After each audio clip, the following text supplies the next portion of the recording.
রং লেখা আর্টে সবাইকে ওয়েলকাম জানাচ্ছি। তোমরা দেখো টিউলিপ ফুল, যে ফুলগুলো এবং টিউলিপের যে পাতাগুলো সেগুলোই আমি আজকে ড্রয়িং করব। তো তোমরা পুরো ড্রয়িংটি দেখবে এবং দেখলে আশা করি ভালো লাগবে। পেন্সিল স্কেচ তোমাদের মাঝে নিয়ে আসলাম, রং লেখা আর্ট।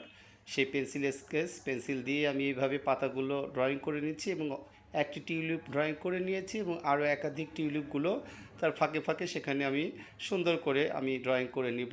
আর তারপরে দেখতে অনেক সুন্দর লাগবে সবগুলো টিউলিপ হয়ে গেলে।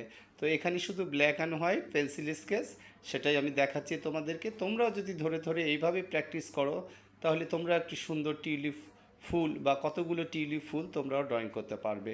তো এই যে দেখো কলিগুলো, টিউলিপের কিছু কলি, কিছু ফুটন্ত টিউলিপ, সেগুলো আমি দেখানোর চেষ্টা করেছি। কতটুকু ভালো হলো তোমরাই বলবে। আর আজকে এখানে শেষ করছি। তোমরা সবাই ভালো থেকো এবং রং লেখা আর্টের পাশেই থেকো।